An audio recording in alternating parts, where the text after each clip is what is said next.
Bienvenidos a la segunda sesión de este ciclo del Círculo Bastiat dedicado al análisis de la encíclica papal de León XIII, publicada en 1891, Rerum Novarum, de las cosas nuevas o de las nuevas realidades. Estamos viendo primero cuáles son los grandes temas que León XIII nos presenta en su encíclica, y en la sesión anterior vimos el tema de la dignidad del trabajo y del trabajador, y comenzamos a ver el tema de la justicia social y el salario justo, un tema por demás controvertido, porque de entrada yo considero que si hay un sustantivo que pierde sustancia al adjetivarse, ese sustantivo es justicia, sobre todo si el adjetivo es social. ¿Y por qué? Porque la justicia es, antes que cualquier otra cosa, esa virtud por la cual respetamos los derechos de los demás. Es justa la persona que respeta los derechos de los demás, que no asesina, respeta el derecho a la vida, que no secuestra, respeta el derecho a la libertad, que no roba, respeta el derecho a la propiedad. Y la pregunta que yo me hago es, ¿qué adjetivo le viene bien a ese sustantivo justicia entendido como esta virtud? Y hasta este momento no he encontrado una respuesta. Es más, la respuesta que he encontrado es que ninguno. No hay ningún adjetivo que le venga bien al sustantivo justicia. La justicia tiene que ser justicia a secas, justicia sin adjetivos, respeto irrestricto a los derechos de los demás. Ahora, la justicia social, este concepto que encontramos como uno de los elementos fundamentales de la doctrina social de la Iglesia, que se inicia en 1891 con la publicación de la Rerum Novarum de León XIII, pues es un concepto que ha permeado sobre todo al ámbito de la política. ¿Cuántos políticos no hablan de la justicia social? Entonces ese es el primer problema. Y luego el segundo es el del salario justo. Sí, se habla que el salario tiene que ser justo, y por salario justo se entiende uno que alcance para que el trabajador y su familia satisfagan correctamente sus necesidades básicas. Y ese, justicia social y salario justo, es, vamos a decirlo así, el segundo gran tema que encontramos en la encíclica Rerum Novarum.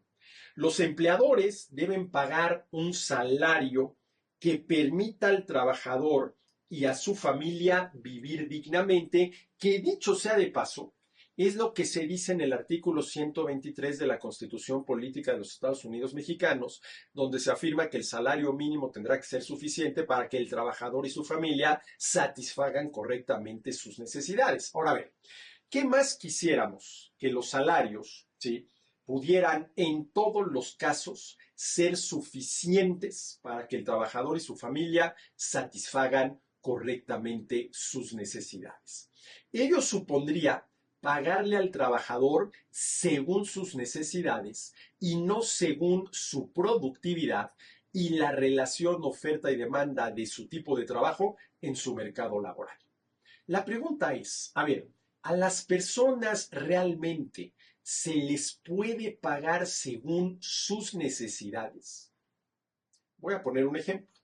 Vamos a suponer que estoy yo dando clases en la universidad y de pronto entra el director de la carrera y me dice, Arturo, a partir de ahora te vamos a pagar según tus necesidades. ¿Cuál será mi reacción? Hombre, muchísimas gracias, aquí te dejo el GIS, aquí te dejo el borrador, ya me voy. No, ¿cómo que ya te vas? ¿No vas a acabar de dar tu clase? No, pues claro que no, pero ¿por qué no? Pues porque me acabas de decir que me vas a pagar según mis necesidades. Al rato te paso la lista del supermercado y lo quiero todo mañana antes de las 6 de la tarde en mi casa. Ojalá y a las personas se nos pudiera pagar según nuestras necesidades, porque de un plumazo acabaste con la pobreza. Nunca habría necesidades insatisfechas. Pero el tema es que esto no es así, y déjenme poner un ejemplo, ¿sí?, extremo para que lo entendamos. A ver, imaginemos una persona total y definitivamente inútil. Ojo, total y definitivamente inútil, ¿sí?, incapaz de realizar algún trabajo. A ver, como es una persona total y definitivamente inútil, no le puedes decir algo así. Mira, tu trabajo es estar parado aquí frente a esta puerta. Cuando veas venir a alguien, abres la puerta, dejas que la persona pase y una vez que la persona pasó, cierras la puerta. Ese va a ser tu trabajo por el cual te vamos a pagar un salario. Pero como es total y definitivamente inútil, no es capaz de realizar ni ese trabajo. Bueno, a esa persona total y definitivamente inútil, ¿alguien estaría dispuesto a pagarle un salario? A ver, el salario se paga por el trabajo realizado. Y si esta persona es total y definitivamente inútil, incapaz de realizar ningún trabajo, ¿quién la va a contratar?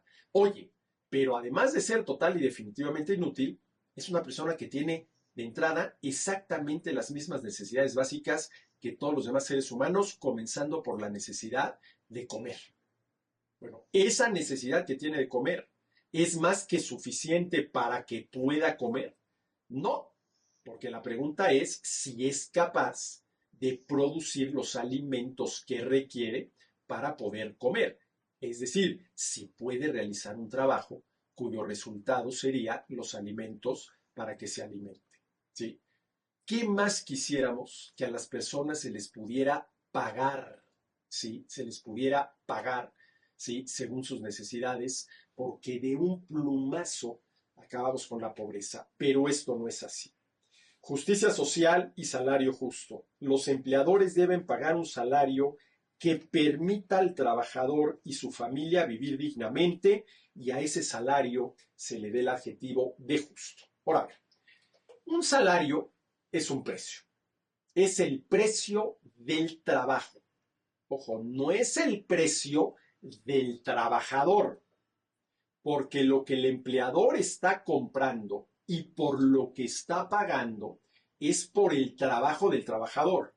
No está comprando al trabajador, lo cual nos llevaría al ámbito, por ejemplo, de la esclavitud. No, no, no. Estoy pagando por el trabajo del trabajador, no por el trabajador. Y aquí hay que tener muy clara la distinción. ¿Sí? Entonces, un salario es un precio. Y la pregunta que yo me hago es si es correcto hablar de precios justos. Y yo creo que no. Porque, a ver, ¿qué es un precio? Un precio es una razón de cambio. Tanto de esto por tanto de aquello.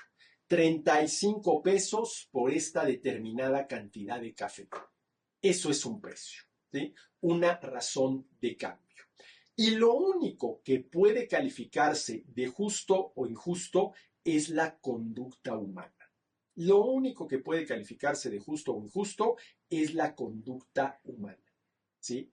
El precio es razón de cambio producto de la conducta humana, del acuerdo entre el oferente y el demandante, que da lugar a una conducta humana como es el intercambio, pero no es el precio conducta humana. A ver, esta pluma es producto de la conducta humana. Alguien la produjo y sirve para realizar esa conducta humana que llamamos escritura. Pero en sí la pluma no es conducta humana, es una pluma, es una herramienta, ¿sí? Producto de la conducta humana, del trabajo de quienes la produjeron, que sirve para realizar una conducta como es la que llevan a cabo los escritores. Entonces el precio, ¿sí?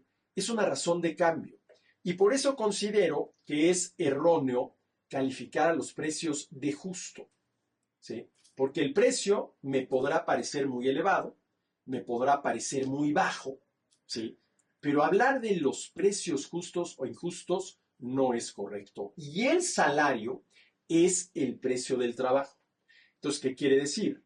Que si no es correcto hablar de los precios justos, tampoco es correcto hablar del salario justo, por más que se entienda la idea que hay detrás. El salario tiene que ser suficiente para que el trabajador y su familia satisfagan correctamente sus necesidades básicas, que son aquellas que, de quedar insatisfechas, atentan en contra de la salud, de la vida y de la dignidad de las personas, como es el caso, por ejemplo, de la necesidad que tenemos de alimentarnos, ¿sí?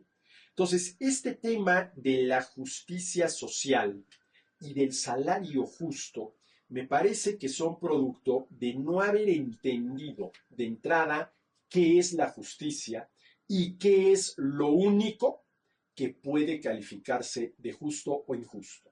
La justicia es esa virtud y por lo tanto, antes que a otro ámbito, pertenece al ámbito de la ética, por la cual respetamos los derechos de los demás.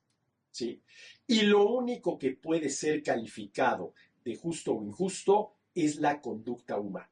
Ahora, si lo único que puede ser calificado de justo o injusto o que debe ser calificado de justo o injusto es la conducta humana, hablar de salarios justos, en particular y en general de precios justos, está total y absolutamente equivocado. Y hablar de la justicia social, independientemente de cómo se la entienda, y por lo general se la entiende como quitarle a unos parte del producto de su trabajo para dárselo a otros, simple y sencillamente es también un error. Ahora, dicho sea de paso, y esto es interesante, la justicia, entendida como la virtud por la cual respetamos los derechos de los demás, solamente se puede practicar en sociedad. A ver, un náufrago perdido en una isla, aislado del resto del mundo, no tiene la posibilidad de practicar la justicia. No tiene la posibilidad de respetar los derechos de los demás porque no hay, ¿sí?, otras personas, ¿sí?, cuyos derechos respetar. Entonces, en este sentido, la justicia es de las 4 virtudes cardinales, justicia, fortaleza, templanza y prudencia, la única que en este sentido es social, en el sentido de que por lo menos tiene que haber 2 personas que se relacionen entre sí para poder practicarla. Pero bueno, está el tema de la justicia social y del salario justo, al cual ya volveremos cuando analicemos punto por punto la encíclica Rerum Novarum del Papa León XIII, del Papa León XIII. Pero ¿cuál es la idea que hay detrás de esto? La idea que hay detrás de esto es que las necesidades insatisfechas de alguien le dan derecho a parte del producto del trabajo de alguien más. Y que el gobierno tiene el deber de hacer valer ese derecho redistribuyendo el ingreso. Redistribuyendo el ingreso. Ahora, esta es la típica idea de los socialistas y, pues para ser muy claros, de prácticamente cualquier político. Porque prácticamente cualquier político en mayor o menor medida propone la redistribución del ingreso.